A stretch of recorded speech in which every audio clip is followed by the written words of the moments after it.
Well, good morning. I welcome everybody to our first meeting of the year for Central Oklahoma Transportation and Parking Authority. It's been an exciting 2018, but it's going to be a more exciting 2019 with all the projects and things we have coming along. Do have our swearing in of our new trustee, Kenny Soodle, and Francis Kersey is going to swear him in so he can join us up here.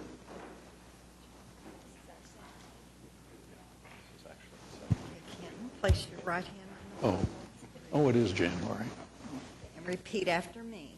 I, Kenton Soodle, I, Kenton Soodle, do solemnly swear do solemnly swear that I will support, obey, and defend that I will support, obey, and defend the Constitution of the United States the Constitution of the United States and the Constitution of the State of Oklahoma, and the Constitution of the State of Oklahoma, and that I will not knowingly receive, and I will not knowingly receive, directly or indirectly, directly or indirectly, any money or other valuable thing any money or other valuable thing for the performance or non-performance for the performance or non-performance of any act or duty pertaining to my office other other than the compensation allowed by law. And I further swear that I will faithfully discharge my duties as a trustee of the Central Oklahoma Transportation and Parking Authority as a trustee of the Central Oklahoma Transportation and Parking Authority to the best of my ability. to the best of my abilities. Congratulations, Thank you Kenton. very much.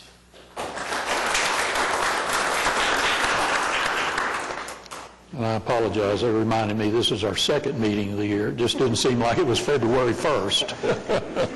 So, and Kenny, I wouldn't worry about the compensation part of this job, so no. Noted, okay. All right, do we have any citizens to be heard? If not, if everybody's reviewed the minutes, are there any changes any of the trustees would like to make? If not, I'd have a motion to approve our minutes of January 11th, the first meeting of the year. Second. All in favor? Aye. Opposed? Thank you. Consent docket, we only have 2 items on the consent docket. If trustees have any questions on any of those or would like an explanation, if not, we could approve the consent docket. Second. All in favor? Aye. Aye. Opposed? Thank you. Individual considerations. First item is a resolution acknowledging the community meeting on January 23rd and public hearing on February 1st regarding changes to the rates for the Oklahoma River cruises. And I guess, is Jenny going to make a brief presentation on that? Thank you, Mr. Chairman. Yes, the previous pricing was $6 per stop for adults and $3 per stop for the reduced fare, which is seniors and children 6 to 12. We're realigning our pricing mostly because we're adding more stops. We're going to add the Stockyards Landing stop. We're also going to participate in the Token Transit app. And to facilitate efficiency of boarding and make it more convenient for customers, we're going to day passes, a $12 per day for adults and $6 for the reduced fare. We're also adjusting the reduced fare to be all students, 7 through 17, similar to the bus system. And children 6 and under will still ride free. So it's more of to make it more efficient. It's less cumbersome for the deckhands. It's more convenient and more understandable for the patrons. When does this take effect? This will be, today's the public hearing. We had the community meeting on January 23rd. So at our March meeting, we will submit it for approval of the price changes as well as the new fee structure for Cotpa. All right. Any questions? If not, do I hear a motion to approve? Second. All in favor? Mr. Chairman, I think we probably have to make sure we're holding a public hearing. Do what? Holding a public hearing, so if there's anyone to be heard. Oh, this is for the public. Oh, okay. Well, is there anybody who'd like to speak right, now can we approve it? I didn't realize that this was the public. Yeah. All right, all in favor? Aye. Opposed? Motion passes.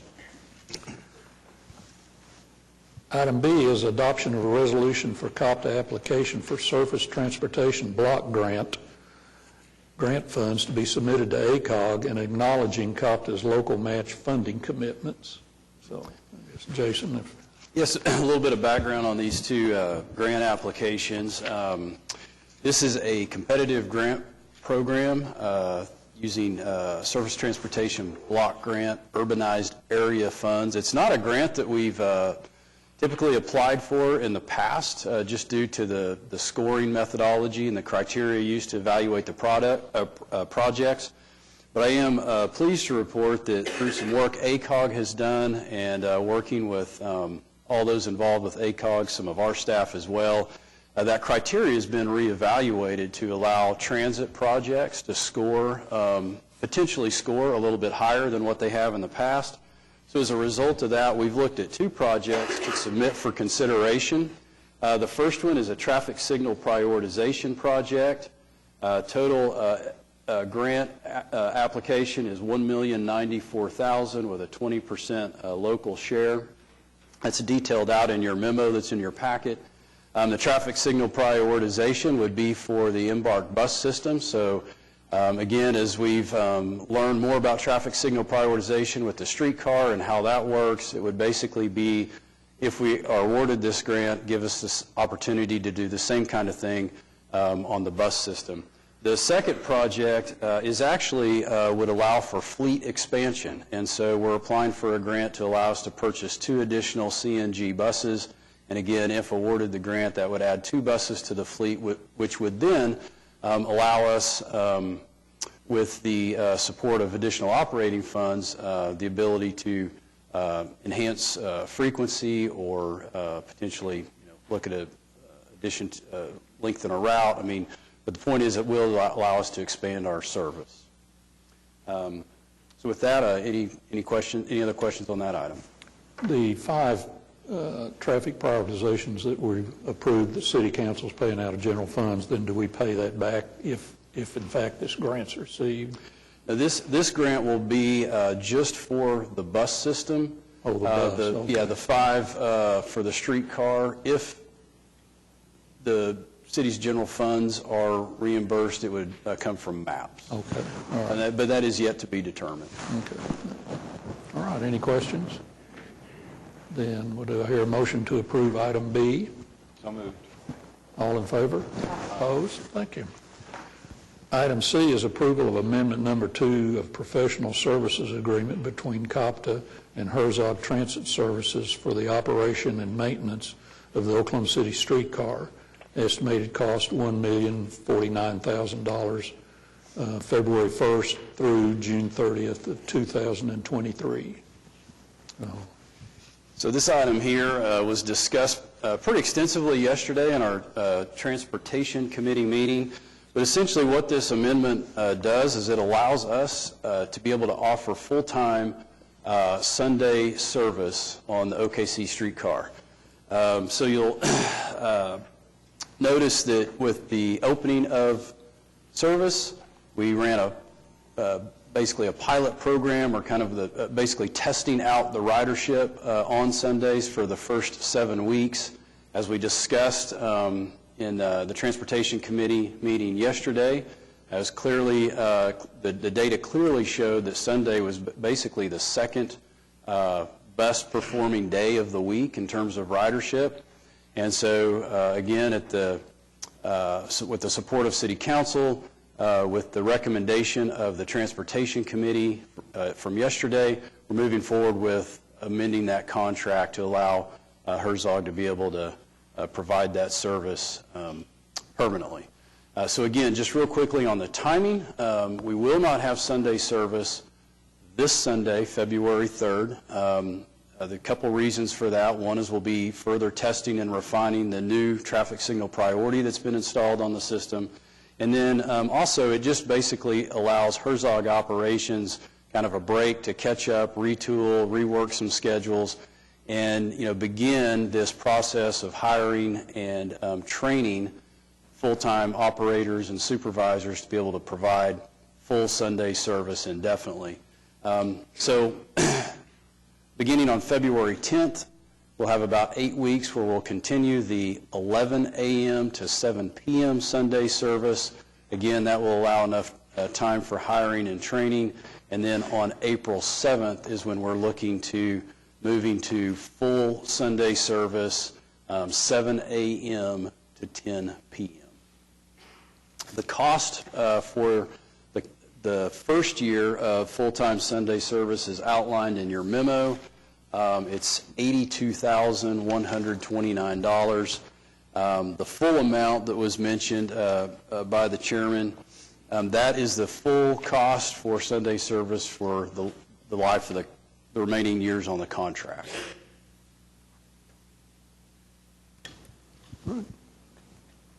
Since this was recommended by the Transportation Committee yesterday, and I'm a member of that committee, I'd like to move the approval of this item. Also, as a member of that committee, I'd like to second it then.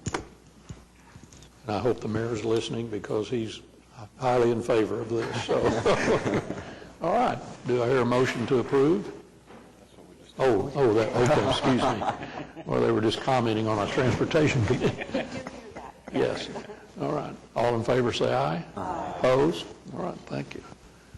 Item D is adoption of Central Oklahoma Transportation and Parking Authority's fiscal year 2019 amended operating budget. So a few comments on the budget amendment that's before you today. Basically what we're doing is recommending to the Board of Trustees that we increase the streetcar budget for the Sunday service. It was just approved as part of the contract amendment with Herzog. And then we also want to amend the parking budget, increasing the parking budget to recognize the receipt of the sale of the Santa Fe parking garage. So we want to recognize the receipt of those sales proceeds coming into the parking operation as revenue. And then in turn, we're also amending the expenditure side of the budget to allow and show a transfer of those sale proceeds out of our parking operations into our capital fund, and where the Parking and Finance Committee have both discussed, basically allocating or using those funds to support the construction of the convention center garage. So for details on the budget, on the budget amendment, in addition to the memo, we have the supporting schedules of revenues and expenses. Again, just real briefly on the streetcar budget, we are increasing that budget by $82,129. The additional expense, again, is for the Sunday service for the remainder of this fiscal year. That will be supported by revenues collected from sponsorship of the streetcar stop platforms. Then when you look at the proposed amended parking budget, you'll notice it's being increased by $20,837,784. And again, that is primarily the proceeds from the sale of the Santa Fe garage. But we've also had to go in and reduce the operating revenue and the expenses that were associated with the Santa Fe parking garage, because when we built the budget anticipating we would have that garage for the full fiscal year. So it's really just adjusting those revenues and those expenses out as well. All right. Any questions? Then do I have a motion to approve item D? So moved. All in favor? Aye. Opposed? Thank you. Item E is approval of a contract for engineering services with Kimberly Horn and Associates for the downtown parking management study fee and a change order to the Santa Fe parking garage for tenant improvements. And, they're kind of the both, so I thought Jason could discuss both of them. I sure can. So item 6E then is a contract with Kimberly Horn for a downtown parking study. As you'll recall, back in May, the board authorized the RFP to select a consultant to help us with this study. In December, the board authorized negotiations, and then we're here before you today to propose a contract with Kimberly Horn. Estimated cost for the study of $205,740 to be paid out of our parking operations account. But I think, again, just to give a little bit of background on this item, you'll recall several years ago we did a pretty extensive study of what we would consider to be the core-to-shore area, basically mostly south of Reno, the area where the park is being developed and such. And that's really given us some good guidance and data that we've relied on to estimate the parking need for the convention center garage. What this study will do is actually look at downtown parking needs in the future for the area north of Core-to-Shore. So you'll see in your packet there's a map there in the scope that basically outlines the study area being as far north as 13th Street, as far south as Southwest 3rd, to the west, Classen, and then to the east all the way over to 235. So it will take into account all of Bricktown as well. In addition to the study area, I think it's also important to note for the trustees that we are approaching this study collectively as multiple city departments and downtown stakeholders. So as we move forward and we start having these strategy meetings and coordination meetings, we as the parking provider will obviously have a seat at that table, but we're also going to be working with the city manager's office. We're working with the planning department. The Alliance for Economic Development will be involved. We'll be reaching out to Downtown OKC Partnership. So, truly just in the spirit of trying to determine what is the best strategy overall for downtown parking moving forward.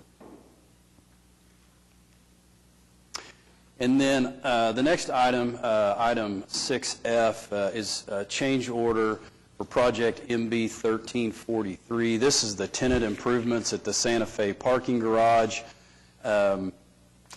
Basically, the change order is a net decrease of $781.78, and it adds 14 days to the project. It's described in the memo and in the change order document, but the reason for the change order is, as we get into these projects, there's always things we identify that weren't in the original scope or in the original bid. And in this case, we meaning the design firm and the construction contractor, identified the need for some additional thermal barriers inside what's going to be the new office or school space. And so that was a cost of around $82,000 to put in this thermal barrier material. Obviously, we're extremely limited on any additional funds that we can put into this project. So UCO went through and basically identified almost an equivalent amount of deducts to the project to help offset that additional cost. So, and I won't go through all those because there's quite a list in there, but it ranges from door hardware to LED lighting, just a lot of things that they've kind of value engineered out of the project in order to offset that increased cost. So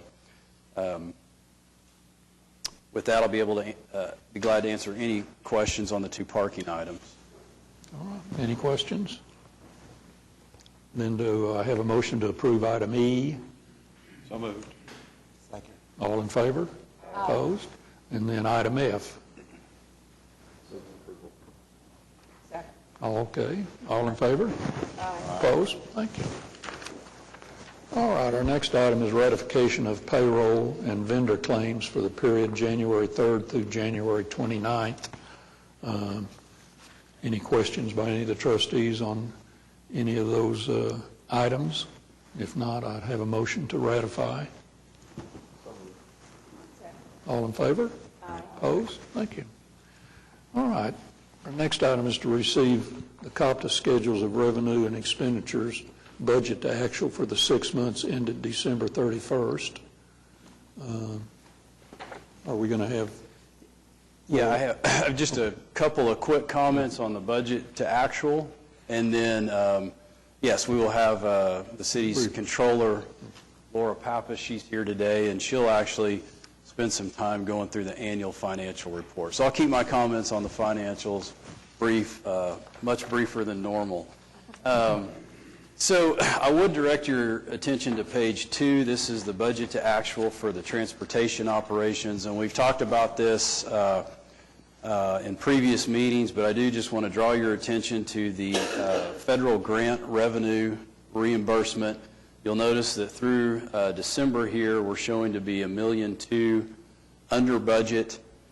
Again, that had to do with basically the timing of receiving our next grant and being able to request a draw for reimbursement.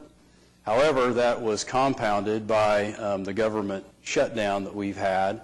So what I'm really trying to point out is that even when we look at our January financial, that number is only going to get worse. In other words, we'll show to be further under what our anticipated revenue is. Now, with that said, this week we did process a draw for over $2 million that should show up on the budget to actual for February. So again, just trying to kind of let you know that we recognize the shortfall. Staff had our draw queued up and ready to go. As soon as the offices open back up, it's been processed, but it's going to take a few months before we see it in our financials. And then the last comment I would have is just related to the parking operations. And again, you'll notice that we do show the sales proceeds for the Santa Fe parking garage coming into the parking operations. But because we just approved the budget amendment today, there's no budgeted amount to receive those sales proceeds. But when you look at the next financial, the budget and the receipt of those sales proceeds should be more in alignment. Glad to answer any other questions on the budget to actual. Jason, if in some event the federal government were to, in a couple weeks, go through the same scenario where they shut down, what we've already began in the processing process, would that get put on hold, or just be now that we've already started that process, or things moving in the right direction? I know maybe that's hypothetical. I don't know. I mean, we would based on what we know now, and we would fully expect the draw we submitted, or the reimbursement request, to be received. Thank you. All right. Laura? Yeah, I think so. Yeah. There's a lot of Lauras around here. You have to say. Oh, I'm sorry. Oh, okay. Pappas. Good morning. Morning. You all should have a copy of the presentation that I'm going to give in front of you. I'm going to give you a high-level summary I'll of... pull your microphone down a little. There you go. I'm going to give a high-level summary of the audit financial report for fiscal year ending June 30th, 2018. Jason had asked me to give some general information in the beginning, so just going to give you a little information regarding the CAFR and some things and how it differs from the B&A. The CAFR, or the Comprehensive Annual Financial Report, is a set of financial statements that any governmental entity that complies with GASB, which is the Governmental Accounting Standards Board, is put together annually. It differs from the B&A in that the B&A is a report for a future fiscal period that actually allocates tax revenue, and the CAFR contains your actual results of a prior year financial. The Management Discussion and Analysis section of the CAFR, or is more commonly known, the MD&A, actually gives a variety of readers information they are looking for by describing the prior year results and the key factors that influence them, shows the entity's current financial condition, and provides an overview of future prospects. It is an externally audited report, as is the authority's report as well. The authority's annual financial report is constructed very similar to the CAFR, but contains information solely to itself. And all trust information, all city trust information, is reported in the city's CAFR. The net position for fiscal 2018 for Cotpa remained fairly flat at $84.2 million due to the $3.8 million change in accounting principle. The change in accounting principle was GASB 75, where we are now required to reflect the full OPEB liability in the financial statements. Trusts absorb some of these costs based on them either having city employees or receiving services from city employees.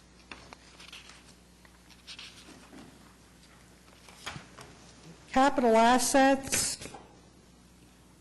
increased $2.3 million or 3% overall.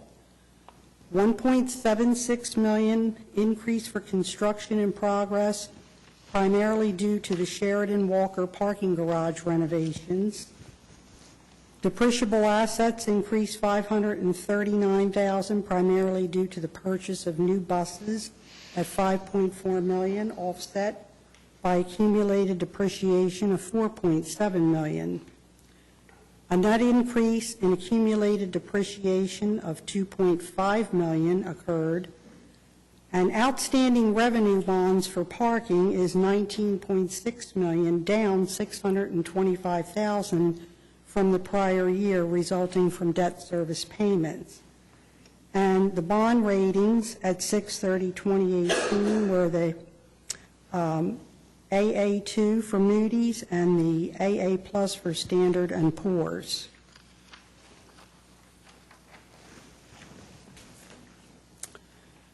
In revenues and expenditures, the operating revenues increased by $186,000 for a total of $11.9 million for 2018. Operating expenses increased $1.3 million, primarily due to increases in maintenance and contractual services of $700,000 and depreciation of $339,000. Non-operating revenue/expenses increased $754,000, primarily due to payments from Oklahoma City. Contributions increased $1.3 million, primarily due to capital grants.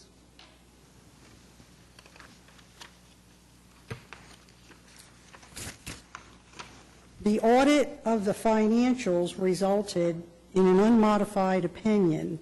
There were no findings whatsoever in this audit, not a material finding, not a significant deficiency, nor an internal control deficiency.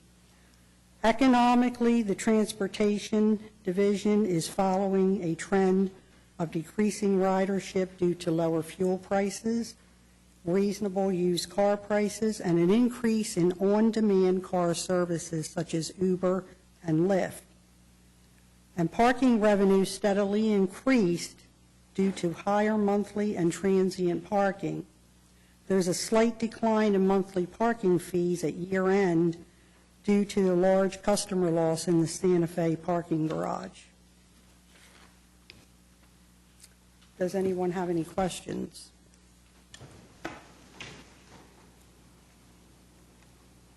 So, Laura, just one of your your opening comments on the net position, I guess because of the change to the accounting rule, obviously our net position you mentioned remained flat, but Correct.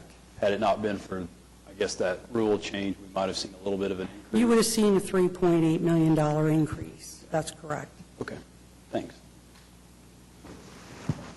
All right, thank you. Thank you. If there's no questions, then I hear a motion to receive our financial reports. Second. All in favor? Opposed? Thank you. We have 3 program reports. Our transit system report is first.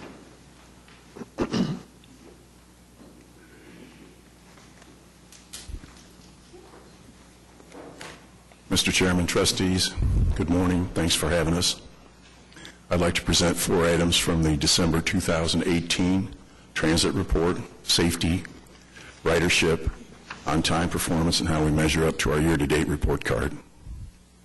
We were responsible for 1 preventable accident during the month of December, which cost us approximately $1,929. We experienced 2 non-preventable accidents during the month, which caused $1,529 in damage approximately to our vehicles. If you'd kindly look at the daily ridership report, you'll see that we dropped from 9,754 trips per day to 9,318, which is approximately 4.5%. A contributor to that decline is the fact that we had 4 bad weather days in December, and none this December and none in the previous December. That's 16% bad weather days. Plus December is a little odd this year. Part of that oddity is the great decline in night service, where we declined by 18%, and we achieved with 255 the lowest ridership per day at night in the last 18 months. Again, it was there's those bad weather days, but additionally December was just a little odd, except for in the next figure.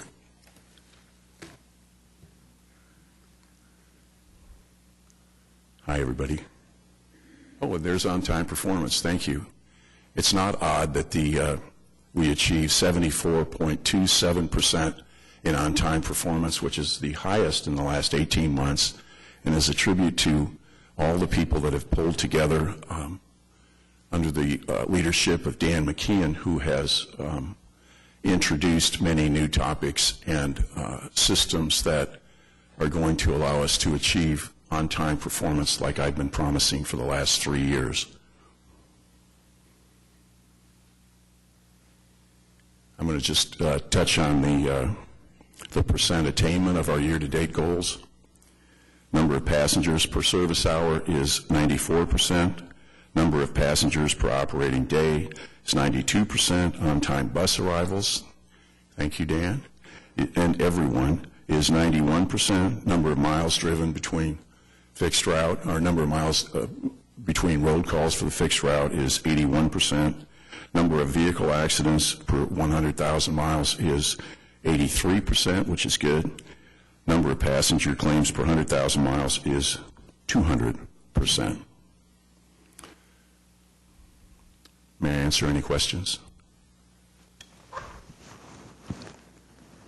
Thanks. If it's okay, I'd like to just mention we had such a wonderful time last Sunday. It truly is, in over 4 years here, it is my 3rd favorite day. It was a celebration, and our patrons were just so happy, and I'm so happy, and so are my people. I've never seen our operators dancing around, and it wasn't just from the donuts. It was because they could deliver for the people that have been riding our buses and asking them about Sunday service. It was an absolutely fantastic thing, and I deeply, so do so many people, deeply appreciate that you all provided that ability to us. It's huge. Congratulations. Oh, thank you. My goodness. Yeah, that was just delightful. People were dancing around, including some of the people that are on the board.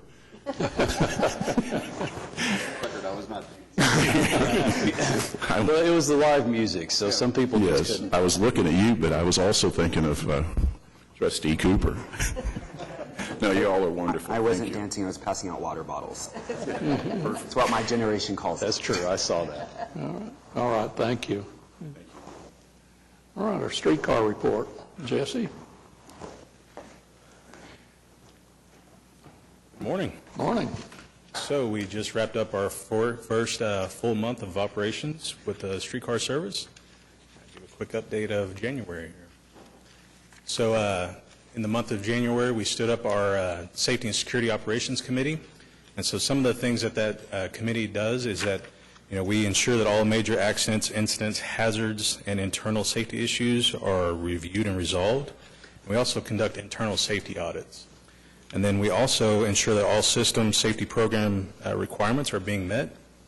And so it's a very important committee that we put together to, it includes our safety manager at Embark, our operations group, our maintenance group, and our safety group with Herzog Transit, and then also members of the fire department, the police department. So we all get together and we look at any issues that we feel could be better, and we work out ways to improve them. And also this is how the fire department arrives at every meeting that we have. They're always in single file and they come in force.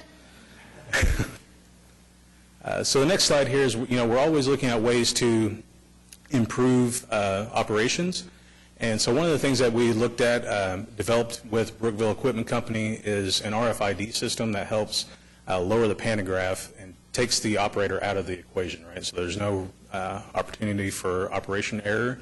And so the way that system works is there's RFID system installed on the streetcar, and then there's 2 poles leading up to the platform, OCS poles.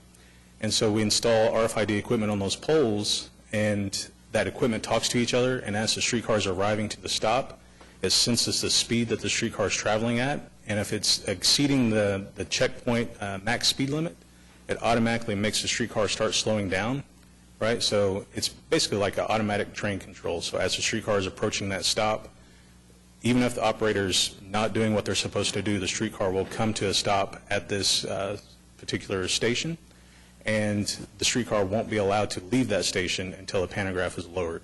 And part of that system is that the pantograph is automatically lowered, but if that fails, the operator has to lower the pantograph before the streetcar can leave. So just an extra safety precaution there that we've developed with the help of Brookville. Moving on, so in the month of January, we did experience our first snow and ice event, being in operations. And so one of the things that we did for our ice event was we implemented our Inclement Weather Sop. And so what that involves is that we reserved a block of rooms at a local hotel downtown, reserved those for our operators so that they wouldn't be traveling home and traveling back downtown to work. So we reserved those rooms, and then also for ice, there's the possibility for ice to accumulate on the overhead wire. And so what we did was we purchased ice cutters, and so you install those on the pantograph, you raise the pantograph, run the streetcars along the wire, and it basically breaks the ice off of the wire, right, so that you can still maintain contact with that contact wire. So we ran streetcars. We had 2 streetcars out. We ran 2 streetcars all night, breaking the ice off. Unfortunately, during this particular event, the accumulation between 3 and 4 a.m. in the morning was more than we could actually handle. And one of the reasons behind that is that we could have put more streetcars out there, but like Jason mentioned yesterday, if we put more streetcars out there, that means more operators operating at night, and so our service would be less than in the morning when we're actually providing service to customers. So we chose to run the 2 streetcars, and then one of the ways we were able to still implement service was we were able to keep stop 5. It's got charging bars there.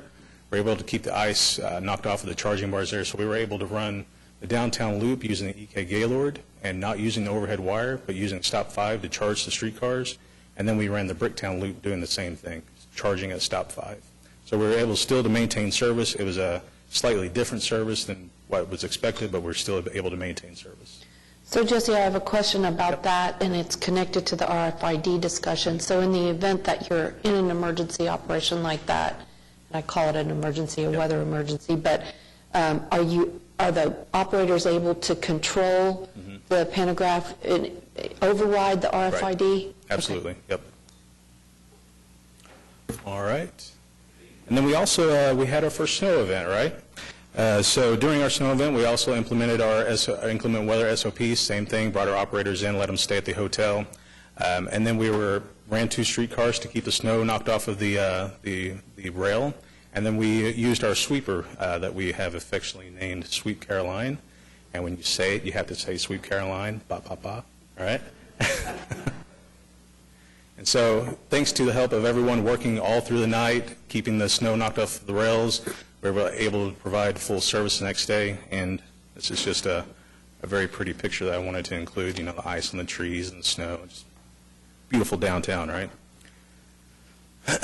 So also, in the month of January, we had the Governor's Ball at the Cox Convention Center. So one of the fun things about a rail project is you can't detour a streetcar, right? So something like this is going on. We find ways to still maintain service through these areas. And so we worked with Lieutenant George, set up these cones so that you could still have valet service, but we could still get the streetcar through Sheridan. And I'd just like to say there's a reason why Lieutenant George is the Police Officer of the Year is because she's very, very good at her job. Her and her group are very, very good at their job, and we were able to work together and get things like this taken care of. Then another thing that we do constantly is we work with outside contractors to make sure that they're able to work around the overhead wire safely. And so every Thursday at 9 a.m. we hold a class at our storage and maintenance facility for track access training. And so contractors can come to that class and learn how to work around the wire safely, or if we need to, we can do overhead wire shutdowns. And so particularly in this picture here, the city is working on a project replacing the lights for the stadium, and so they had to have a crane on the south side of the stadium. And so we did a shutdown of the overhead wire so that the crane could get into where they needed to be, and then they're using that crane to work on the lights at the stadium there. So we're constantly working with outside contractors to maintain a safe environment. So Jason mentioned some transit signal and prioritization. And so again, we're always looking at ways to improve service. And so OKC Streetcar Maps and Public Works has developed a plan to implement, we call TSP, the Transit Signal Prioritization, along the streetcar route. There's a map here on the left side. You can see there's transit signal prioritization already installed in Bricktown. We've installed 5 there, and then we're in the process of installing 5 for the downtown loop, 4 on Robinson and 1 at 4th and Harvey. So getting ready for this, we did a full intersection inventory. So for the entire system, there's 56 intersections project-wide. There's 40 that are signalized, meaning that the other 16 are stop signs. That doesn't necessarily mean that we're stopping at the stop sign, it just means that their intersection has stop signs. There's 13 intersections with TWC, that's train to wayside communication. And then there's 5 with the Opticom in Bricktown, 5 that we're installing now, and then the potential for 16 future Opticom installations. So the 5 that we added are on the right side there, 6 in Robinson, D.A. McGee in Robinson, Robert S. Kerr in Robinson, Main in Robinson, and 4th and Harvey. As you can see, we saw an opportunity to basically create a corridor on Robinson for transit signal prioritization to speed up service there. So how does TSP work? So they basically install equipment on the mast arms, and that puts out a geofence, and the streetcars have a sensor inside of them, and so once the streetcar enters into that geofence, it cycles the green lights, and we're able to get green lights.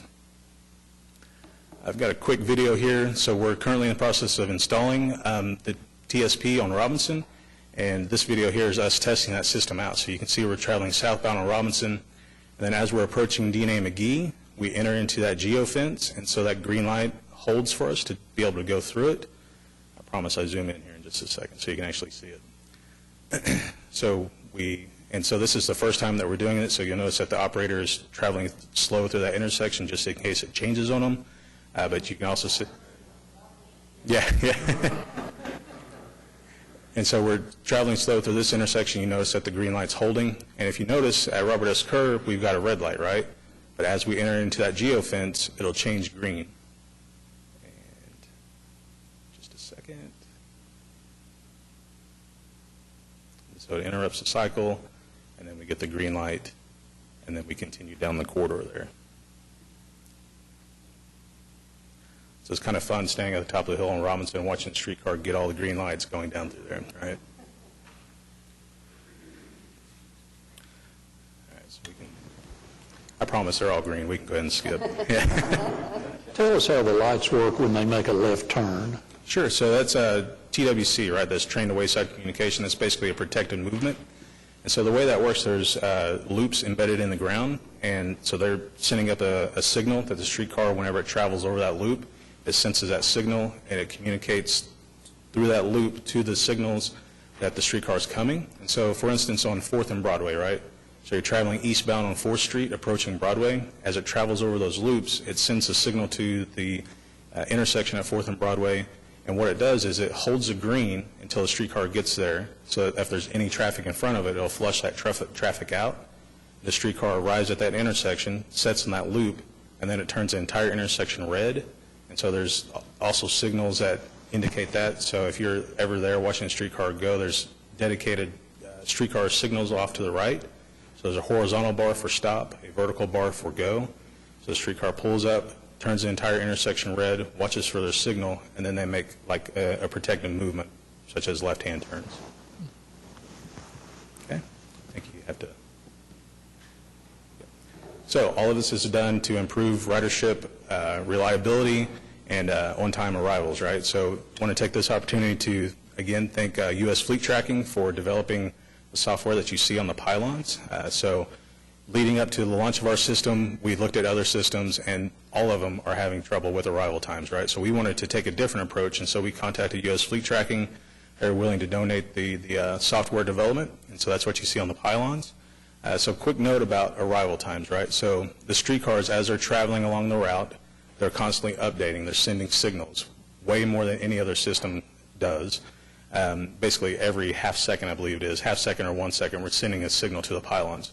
However, if we get stuck in traffic, such as at a red light or cars blocking us, the streetcar is not able to send that signal because it's stuck, right?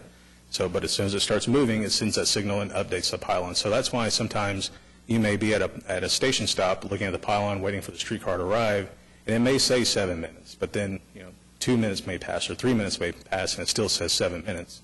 That's because the streetcar is being held up either by a red light or a vehicle, right?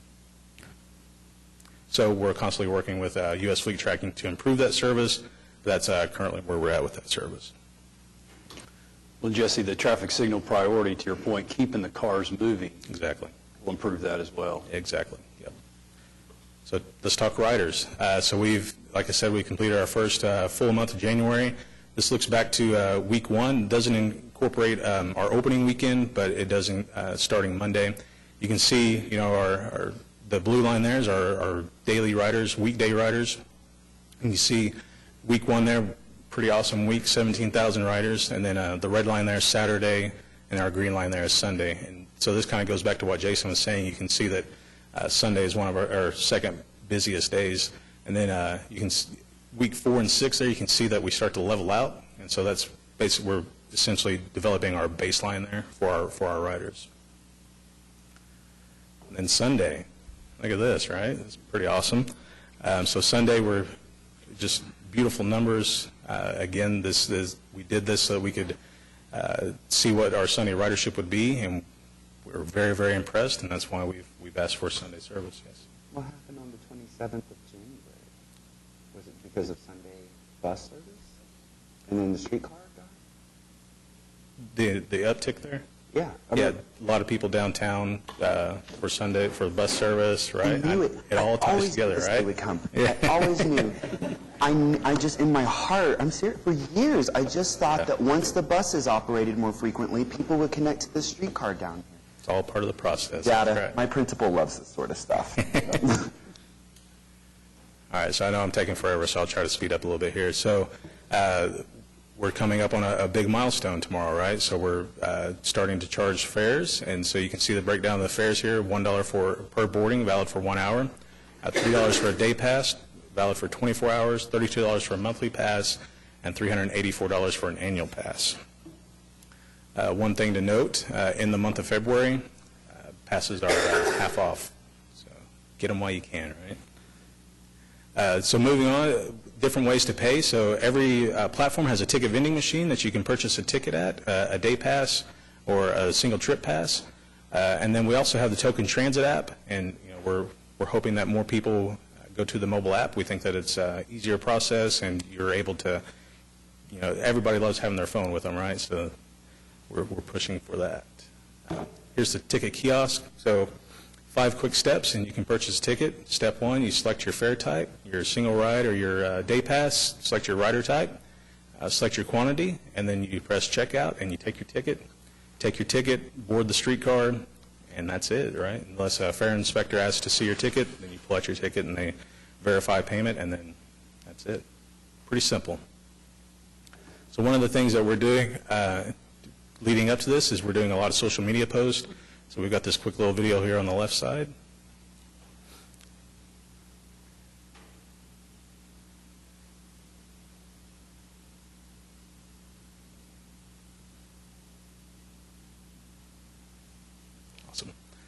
And then, again, social media posts there on the right side. And then finally, next slide there, we got one more social media post.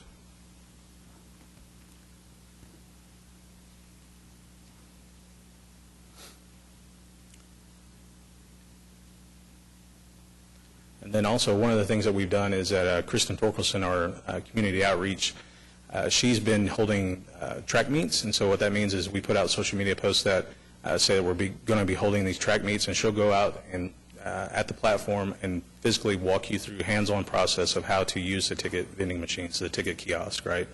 So we've had several of those. We have good turnout. So all in an effort to make it easier because, you know, we're brand new rail system to Oklahoma City, and also now we're starting to charge a fare, and so we're trying to make it as easy as possible for everyone. Well, it's kind of apparent we've done a pretty good job with the media, with the newspaper and the TV stations. There's been a lot of coverage for this. Yeah. Michael and his group do a very, very good job. There's no doubt about that. And then finally, the mainline track construction. So there's just a few punch list items that remain. There was a total of 620 items. This sounds like a lot, but the magnitude of this project, that's really, really great, right? 620 items. It took them about a month to get down to 18, and then these final 18 are just super minor items that require just a little bit of back and forth. So we hope to see that project wrap up. And that concludes the presentation. Happy to answer any questions. Well, any questions? Thank you, Jesse. All right, thank you. One more program report, mobility management report. Good morning. Morning.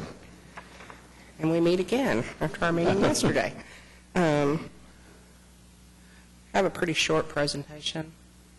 Okay, we're not going. There we go. Okay.